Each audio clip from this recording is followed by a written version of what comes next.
मनुष्य मेरी कृपा का पात्र तभी बनता है जब उसकी बुद्धि शुद्ध हो, उसे किसी भी चीज का लोभ ना हो। हे मेरे बच्चों, मेरी ये कथा सुनो, इससे तुम्हें अपार ज्ञान की प्राप्ति होगी और तुम धन्य हो जाओगे, तुम्हारी गरीबी दूर हो जाएगी। आइए सुनते हैं ये कथा जो आपके अंतर्मन को भा जाएगी।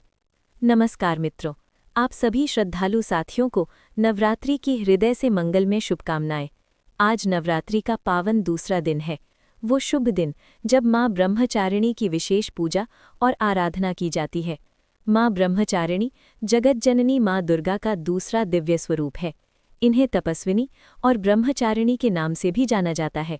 माँ ने भगवान शंकर को पति रूप में प्राप्त करने के लिए अत्यंत कठोर तपस्या की थी। इसी कारण माँ ब्रह्मचारिणी को तप, त्याग, संयम और अटूट धैर्य की प्रतीक माना जाता है।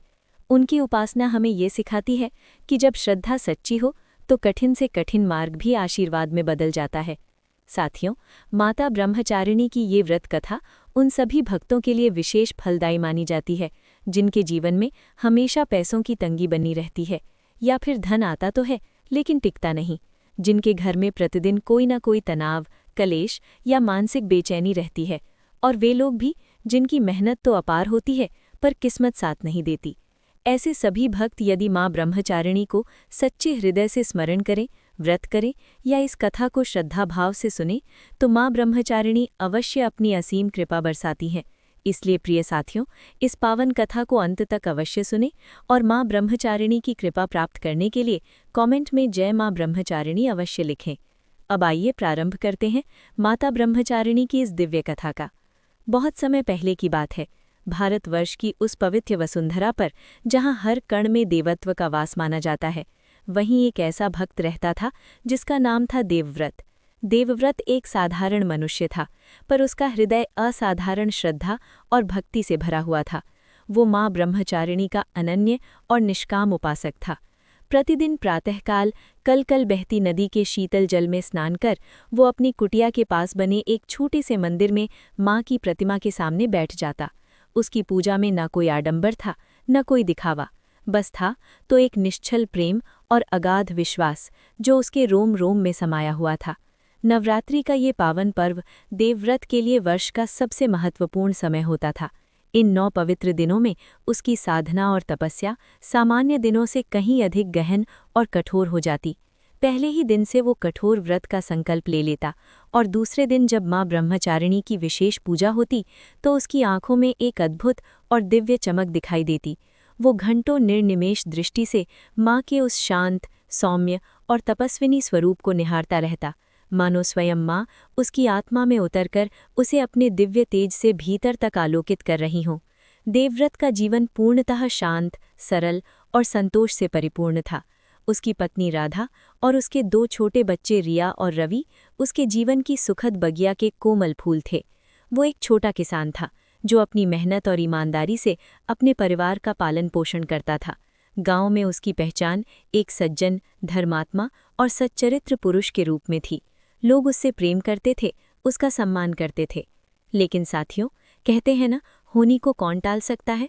जीवन की ये शांत और सरस धारा कब भयानक भंवर में बदल जाए ये कोई नहीं जानता। देवव्रत के जीवन में भी एक ऐसा ही दिन आया जब अचानक संकटों का एक विशाल पर्वत उस पर टूट पड़ा। ये सब इतना अप्रत्याशित था, इतना निर्मम था कि एक साधारण मनुष्य का हृदय शायद सह ना पाता। पहला वज्रपात तब हुआ जब उसके खेतों में लगातार 3 वर्षों तक भयंकर सूखा पड़ा। फसलें जलकर सूख गईं, धरती फटने लगी और कुएं तालाब एक-एक कर खाली हो गए। जीविका का एकमात्र साधन उसके हाथों से छिन गया। भूख और गरीबी अब उसके घर के द्वार पर दस्तक देने लगी, लेकिन देवव्रत ने हिम्मत नहीं हारी। उसने अपनी सारी जमा पूंजी झोंक दी, कर्ज भी लिया, परंतु प्रकृति का प्रकोप थमने का नाम नहीं ले रहा था। माँ, ये कैसी परीक्षा है। देवव्रत अक्सर माँ की प्रतिमा के सामने बैठकर धीमे स्वर में बुदबुदाया करता। उसकी आंखों में आंसू भर आते, पर वो उन्हें बहने नहीं देता था, ये सोचकर कि माँ को मेरे रोना शायद अच्छा ना लगे। वो अभी इस विपदा से उबरने का कोई मार्ग खोज ही रहा था कि तभी एक और भयंकर प्रलय उसके जीवन पर टूट पड़ी। एक भयावह महामारी ने पूरे गांव को अपनी चपेट में ले लिया। वो महामारी इतनी क्रूर थी कि किसी को समझने और संभलने का अवसर ही नहीं मिला। गांव के गांव उजड़ने लगे, घर के घर खामोश हो गए और इसी महामारी की अग्नि में झुलस गया देवव्रत का हंसता खेलता छोटा सा संसार। पहले उसकी जीवन संगिनी राधा और फिर उसके लाडले बच्चे रिया और रवि। जिस क्षण उसकी पत्नी और बच्चों की बारी आई, देवव्रत अपनी सुध-बुध खो बैठा। नहीं नहीं माँ, ये आप क्या कर रही हैं? वो चीख उठा। उसका हृदय मानो भटक कर टुकड़े टुकड़े हो गया। एक एक करके उसने अपने जीवन के सभी आधारों को अपनी आंखों के सामने तिल तिल कर टूटते और बिखरते देखा। राधा, जिसने हर सुख दुख में उसका साथ दिया था, वो भी इस संसार से विदा हो गई।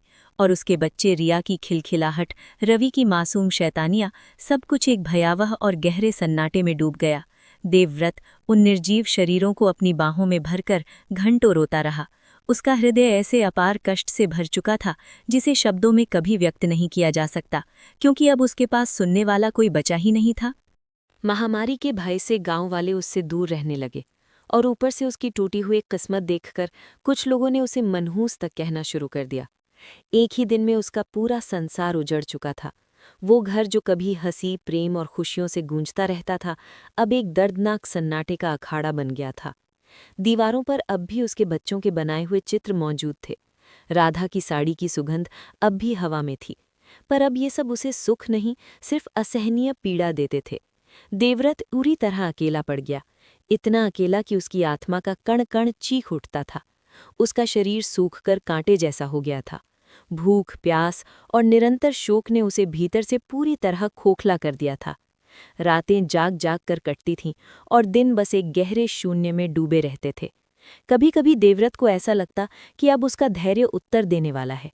मन में विचार आता, क्या वो सब कुछ छोड़कर कहीं दूर चला जाए या फिर इसी अंतहीन पीड़ा में अपने प्राण ही त्याग दे। लेकिन तभी उसके मन की आंखों के सामने उभर आती माँ ब्रह्मचारिणी की प्रतिमा, उनकी वही शांत, स्थिर और तपस्विनी मुद्रा। उस प्रतिमा को देखते ही उसके हृदय के अंधकार में एक धीमा सा प्रकाश जगमगाने लगता। नहीं, मैं हार नहीं मानूंगा, वो स्वयं से कहता। मेरी माँ, मेरी ब्रह्मचारिणी मुझे तोड़ नहीं रही, वे मेरी परीक्षा ले रही हैं, वे मेरी श्रद्धा को परख रही हैं। इधर जगत जननी माँ ब्रह्मचारिणी अपने दिव्य लोक में कैलाश के सुरम्य शिखरों पर विराजमान थी। उनकी आंखों में समूचे ब्रह्मांड का ज्ञान भी था और अपार करुणा भी। सहस्रों मील दूर इस पृथ्वी पर अपनी उस अनन्य भक्त देवव्रत की हर पीड़ा, हर आंसू और हर मौन पुकार को वे स्पष्ट रूप से देख और अनुभव कर रही थीं। जब उन्होंने देवव्रत को एक एक कर अपने प्रियजनों को खोते देखा तो उनकी आंखों में भी नमी आ जाती। वे दिव्य अश्रु थे जो मनुष्य के कष्टों को देखकर छलक उठते हैं। उनका हृदय विचलित हो उठता। भला एक माँ का हृदय कैसे अपने बच्चे को इस अग्नि परीक्षा से गुजरते देख निष्पन्द रह सकता है। लेकिन माँ ब्रह्मचारिणी विधि के बंधन में बंधी हुई थीं। ये ब्रह्मांड का अटल नियम है। तपस्या, त्याग और श्रद्धा की अग्नि में तपकर ही आत्मा शुद्ध और बलवान बनती है। माँ जानती थी कि देवव्रत की ये परीक्षा उसे तोड़ने के लिए नहीं, बल्कि उसे और अधिक दृढ़ बनाने के लिए है। उनके मुख पर एक कठोरता थी, पर वो कठोरता निष्ठुरता की नहीं थी। वो एक अलौकिक दृढ़ता थी जो उनके ब्रह्मचारिणी स्वरूप का अभिन्न अंग है। उनका हृदय कठोर इसलिए नहीं था कि उनमें दया नहीं थी, बल्कि इसलिए कि उन्हें सर्वोच्च ज्ञान और न्याय के पथ पर अडिग रहना था। माँ भली भांति जानती थीं कि यदि वे अभी हस्तक्षेप करेंगी तो देवव्रत की तपस्या अधूरी रह जाएगी और वो उस परम आनंद और आत्मज्ञान से वंचित रह जाएगा जो केवल इस गहन पीड़ा के बाद ही प्राप्त होता है। माँ पृथ्वी पर मनुष्य की पीड़ा को देखती रहती थीं, उनकी क्षणभंगुर खुशियों को और उनके अनंत दुखों को। वे मन ही मन कहती, मनुष्य का जीवन स्वयं एक तपस्या है। वे प्रेम करते हैं, फिर खोते हैं और फिर दोबारा प्रेम करना सीखते हैं। वे निर्माण करते हैं, नष्ट होते हैं और फिर पुनः निर्माण करते हैं। यही चक्र चलता रहता है और इसी चक्र में मनुष्य की आत्मा विकसित होती है। माँ की दिव्य वाणी आकाश में गूंजती है। जो सच्चा तप करता है, जो श्रद्धा के मार्ग पर चलता है, उसे भय कभी नहीं सताता। उसे ये भली भांति ज्ञात था कि हर कष्ट एक अवसर होता है और हर चुनौती एक सीढ़ी जो मनुष्य को उसके लक्ष्य के और निकट ले जाती है। माँ की आंखों से बहते हुए दिव्य अश्रु अदृश्य रूप से दिव्य शक्ति में परिवर्तित हो जाते, जो हर क्षण देवव्रत को अंदर से बल सदान कर रहे थे। इधर देवव्रत का शरीर अब पूरी तरह जर्जर हो चुका था। गांव के लोग उसे पागल समझने लगे थे। वो अपने उजड़े हुए घर में चुपचाप बैठा रहता, बस माँ की तस्वीर को निहारता रहता। उसने खाना पीना लगभग छोड़ ही दिया था, कभी कभार केवल थोड़ा सा जल ग्रहण कर लेता। उसकी तपस्या अब पहले से भी अधिक कठोर हो चुकी थी। हर दिन वो उसी छोटे से मंदिर में जाता जहां उसकी पत्नी और बच्चों ने उसे आखिरी बार देखा था। वहां घंटों आंखें मूंद कर माँ ब्रह्मचारिणी का ध्यान करता। अब उसकी वाणी से कोई श्लोक नहीं निकलता था, बस उसके हृदय से एक अटूट मौन पुकार उठती थी, माँ माँ। और फिर एक बार फिर आया नवरात्रि का पावन पर्व। लेकिन इस बार नवरात्रि के आगमन पर भी देवव्रत के मन में ना कोई उत्साह था, ना कोई उमंग। पिछली नवरात्रि की यादें उसके हृदय को चीर रही थीं। उसकी बेटी रिया माँ के लिए एक छोटी सी चुनरी सजाया करती थी और उसका बेटा रवि फूलों से मंदिर सजाया करता था। वे स्मृतियाँ अब उसके हृदय में अपार पीड़ा भर देती थीं। वो जानता था कि इस कष्ट को वो किसी से कह नहीं सकता। वो बस इतना जानता था कि उसे हार नहीं माननी है। यही उसकी तपस्या थी, इस गहन पीड़ा में भी माँ की आराधना जारी रखना। पहले दिन शैलपुत्री माँ के चरण पूजते समय उसके होंठ सूख चुके थे। आंखों में आंसुओं का समुद्र उमड़ रहा था। मन बार बार डगमगाता था, माँ, इतना कुछ खोने के बाद क्या मैं अब भी श्रद्धा रख सकता हूँ? लेकिन जैसे ही उसकी दृष्टि माँ की प्रतिमा पर पड़ती, उसका मन अपने आप शांत हो जाता। दूसरे दिन जब माँ ब्रह्मचारिणी की विशेष पूजा हुई, देवव्रत ने अपने आप को पूरी तरह माँ के चरणों में समर्पित कर दिया। उसे भी दिन याद आए जब वो बड़े उत्साह से माँ ब्रह्मचारिणी का व्रत किया करता था। आज उसके पास न पत्नी थी, न बच्चे, न धन, न अन्न। बस था तो एक टूटा हुआ हृदय और माँ के प्रति अटूट विश्वास। वो देर रात तक मंदिर में बैठा रहा। आंखों में आंसू थे, लेकिन वाणी में केवल माँ का नाम। उसने स्वयं से कहा, माँ, आपने मुझे सब कुछ दिया था और अब सब कुछ ले लिया, पर एक चीज़ जो आप कभी नहीं ले सकती, वो है आप पर मेरा विश्वास। यही मेरा तप है, यही मेरी प्रतिज्ञा है। जब तक सांस है, मैं आपका नाम जपता रहूंगा। दिन बीतते गए। नवरात्रि का तीसरा, चौथा, पांचवां दिन। हर दिन देवव्रत का शरीर और अधिक सूखता जा रहा था, लेकिन उसकी आत्मा हर दिन और अधिक दृढ़ होती जा रही थी। वो अपनी हर पीड़ा, हर आंसू और हर सांस माँ के चरणों में अर्पित करता जा रहा था। गांव के कुछ दयालु लोगों ने उसे भोजन देने का प्रयास किया, पर उसने विनम्रता से मना कर दिया, क्योंकि अब उसका व्रत केवल अन्न जल त्याग का नहीं था, अब उसका व्रत था हर सांसारिक मोह से मुक्ति का। उसकी तपस्या अब बाहरी नहीं, आंतरिक हो चुकी थी। ये उसकी आत्मा की शुद्धि की तपस्या थी। और तभी अपने दिव्य लोक से माँ ब्रह्मचारिणी मुस्कुरा उठीं। अब उनकी आंखों से आंसू नहीं बह रहे थे, बल्कि एक दिव्य प्रकाश फूट रहा था। वे मन ही मन बोलीं, मनुष्य का हृदय कितना अद्भुत होता है। वो इतनी असहनीय पीड़ा सह चुका था और फिर भी उसने प्रेम और श्रद्धा का दामन नहीं छोड़ा। अब माँ की वो कठोरता धीरे धीरे पिघलने लगी थी, क्योंकि देवव्रत अपनी अग्नि परीक्षा पूरी कर चुका था। उसने सिद्ध कर दिया था कि उसकी श्रद्धा अटल है और उसकी तपस्या अविचल। और फिर आ गया नवरात्रि का अंतिम दिन, नवमी का पावन पर्व। देवव्रत, जो अब केवल एक अस्थिपंजर मात्र रह गया था, मंदिर में शांत भाव से बैठा हुआ था। उसकी आंखें पूर्णतः बंद थीं, होंठ धीरे धीरे जय माँ ब्रह्मचारिणी का जाप कर रहे थे। भूख और कमजोरी से उसका शरीर हल्के हल्के कांप रहा था, लेकिन उसके मन में एक अद्भुत शांति थी, एक अनकहा सा विजय का भाव, मानो उसका अंतर्मन ये जान चुका था कि आज उसकी तपस्या पूर्ण होने वाली है। और तभी एक क्षण में समूचा मंदिर अलौकिक प्रकाश से जगमगा उठा। वो प्रकाश इतना तीव्र था कि देवव्रत को अपनी आंखें खोलने में भी संकोच होने लगा। लेकिन तभी उसके कानों में एक दिव्य, मधुर और ममतामयी वाणी गूंजी। वो वाणी सीधे उसके हृदय में उतर गई और उसके रोम रोम को कंपित कर दिया। उठो मेरे पुत्र देवव्रत, अपनी आंखें खोलो। देवव्रत ने कम कपाते हुए धीरे धीरे अपनी आंखें खोली, और जो दृश्य उसकी आंखों के सामने था वो शब्दों से परे था। जहाँ कुछ क्षण पहले माँ ब्रह्मचारिणी की मिट्टी की प्रतिमा विराजमान थी, वहीं अब एक तेजस्वी दिव्य स्वरूप साक्षात खड़ा था। उनके मुख पर अनंत करुणा थी। उनकी आंखों में समूचे ब्रह्मांड का प्रेम और शक्ति समाई हुई थी। उनके श्वेत वस्त्रों से एक अद्भुत दिव्य आभा फूट रही थी। एक हाथ में कमंडल और दूसरे हाथ में जपमाला थी। ये स्वयं जगत जननी माँ ब्रह्मचारिणी थी। माँ का ये अलौकिक और साक्षात स्वरूप देखते ही देवव्रत अपने घुटनों के बल धरती पर गिर पड़ा।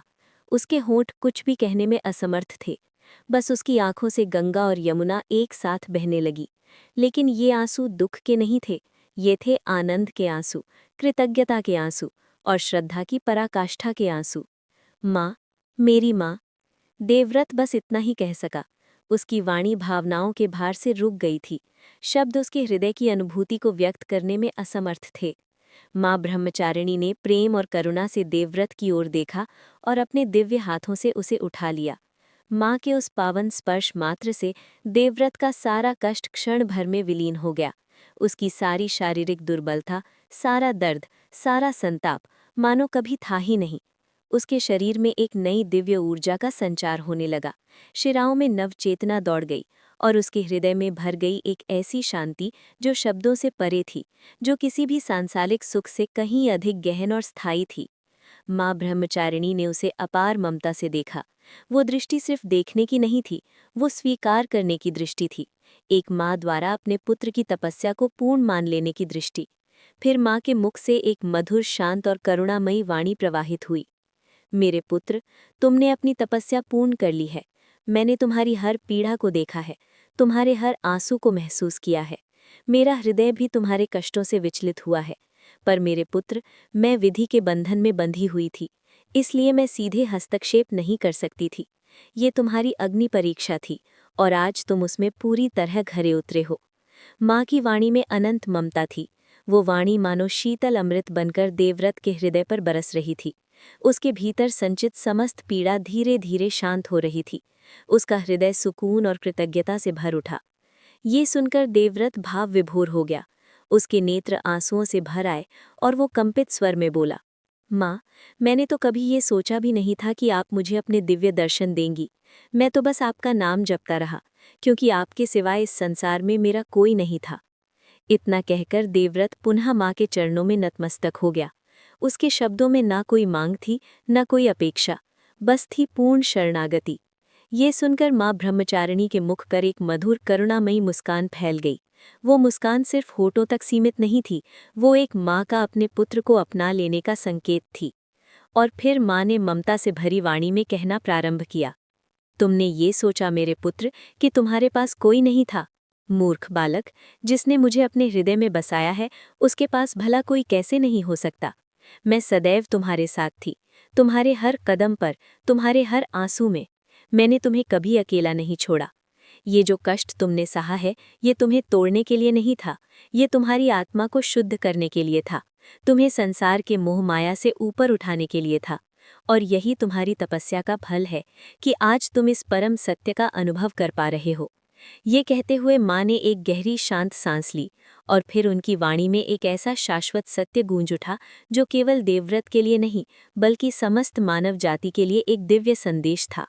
उनकी आंखों से दिव्य तेज फूट रहा था। सुनो मेरे पुत्र, और इस सत्य को अपने हृदय में अंकित कर लो। जो भी सच्चे मन से तप करता है, जो भी सच्ची श्रद्धा से अपने आराध्य का स्मरण करता है, उसे कभी हार का सामना नहीं करना पड़ता। माँ ने स्नेहपूर्वक देवव्रत के सिर पर हाथ रखा। संसार में कष्ट आएंगे, विपदाएं आएंगी। मनुष्य का जीवन स्वयं चुनौतियों का संगम है, परंतु जो इन चुनौतियों से घबराकर अपना विश्वास छोड़ देता है, वो हार जाता है। और जो अपनी श्रद्धा को अडिग रखता है, जो हर पीड़ा को तपस्या समझकर सहर्ष स्वीकार करता है, वही अंततः विजयी होता है। ये विजय धन, वैभव या सांसारिक समृद्धि की नहीं होती, ये विजय आत्मा की होती है, मन की होती है और परम शांति की होती है। माँ ने आगे कहा, तुम्हारे परिवार की आत्माएं शांति प्राप्त कर चुकी हैं। तुम्हारी तपस्या के कारण वे मोक्ष के मार्ग पर अग्रसर हैं। अब तुम मुक्त हो मेरे पुत्र। जाओ और इस संदेश को संसार में फैलाओ। लोगों को बताओ कि श्रद्धा और तपस्या से बड़ी कोई शक्ति नहीं होती। जो सत्य के मार्ग पर चलते हुए कष्ट सहता है और फिर भी अपनी आस्था नहीं छोड़ता, उसे अंततः मेरा आशीर्वाद अवश्य प्राप्त होता है और वो सभी बंधनों से मुक्त हो जाता है। ये मेरा वचन है। इतना कहकर माँ ब्रह्मचारिणी का दिव्य स्वरूप धीरे धीरे एक प्रकाश पुंज में परिवर्तित होने लगा। वो प्रकाश क्षण क्षण सूक्ष्म होता गया और फिर मंद मंद चमकते हुए अदृश्य हो गया। देवव्रत निष्पलक दृष्टि से उन्हें निहारता रहा, जब तक कि वो दिव्य प्रकाश पूरी तरह विलीन नहीं हो गया। अब मंदिर में केवल देवव्रत और माँ ब्रह्मचारिणी की मिट्टी की प्रतिमा विराजमान थी, लेकिन अब सब कुछ बदल चुका था। देवव्रत अब वो टूटा हुआ, हारा हुआ मनुष्य नहीं रहा। उसके भीतर एक अद्भुत दिव्य शक्ति का संचार हो चुका था। उसके हृदय में अब ना कोई कष्ट था, ना कोई अवसाद, बस शेष थी परम शांति, एक अंतर्मन का दिव्य प्रकाश, और माँ के वचनों में अडिग था। उसकी आंखें खुली थीं, पर अब वे केवल बाहरी संसार को नहीं बल्कि भीतर के सत्य को भी देख रही थीं। उस दिन के बाद देवव्रत ने अपना समस्त जीवन माँ ब्रह्मचारिणी के संदेश को संसार तक पहुंचाने में समर्पित कर दिया। वो गांव-गांव गया, नगर-नगर गया और लोगों को अपनी कथा सुनाई, माँ के वचनों का सार समझाया। लोग उसकी पीड़ा को पहले से जानते थे और अब उसके मुख पर विराजमान शांति और तेज को देखकर विस्मित रह जाते। उसकी कथा सुनकर कई लोगों की आंखें भर आती और वे भी अपने जीवन में श्रद्धा और तपस्या का मार्ग अपनाने लगते। देवव्रत ने ना फिर धन दौलत इकट्ठी की, न दोबारा परिवार बसाया। उसके जीवन की सारी आसक्तियां समाप्त हो चुकी थीं। वो एक शांत, ज्ञानी और तपस्यारत संत बन चुका था। उसकी वाणी में माँ की ममता थी और उसके स्पर्श में माँ का आशीर्वाद। वो संसार को ये संदेश देता रहा कि सच्चा तप केवल शरीर को कष्ट देने से नहीं होता, बल्कि कष्टों में भी अपने विश्वास को अडिग रखने से होता है। और सच्ची विजय धन, वैभव या साम्राज्य पर नहीं, बल्कि अपने मन और अपनी आत्मा पर होती है। ये कथा तप, श्रद्धा और विजय का ऐसा शाश्वत संदेश देती है जो युगों युगों तक मानव जाति का मार्गदर्शन करता रहेगा।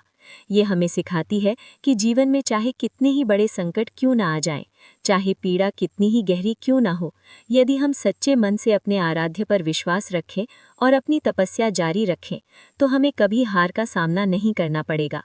क्योंकि अंततः स्वयं जगत जननी माँ ब्रह्मचारिणी अपने दिव्य दर्शन देकर हर कष्ट से मुक्ति दिलाती हैं और परम विजय का मार्ग प्रशस्त करती हैं। साथियों, इसी के साथ इस वीडियो में माता ब्रह्मचारिणी की पावन व्रत कथा यहीं पर समाप्त होती है। हम कामना करते हैं कि माँ ब्रह्मचारिणी की कृपा आप सभी पर सदैव बनी रहे। आपके जीवन में सुख, शांति, समृद्धि और सकारात्मक ऊर्जा का निरंतर संचार होता रहे। नवरात्रि का ये पावन दिन न केवल हमें भक्ति से भरता है, बल्कि एकता, प्रेम और अटूट आस्था का संदेश भी देता है। नवरात्रि के दूसरे दिन की इस व्रत कथा को सुनने के लिए हृदय से धन्यवाद। कृपया अपने विचार और अनुभव कमेंट्स में अवश्य साझा करें और जय माँ ब्रह्मचारिणी लिखना ना भूलें। आपके कमेंट्स न केवल आपको प्रेरित करेंगे, बल्कि अन्य भक्तों के लिए भी श्रद्धा और भक्ति का स्रोत बनेंगे।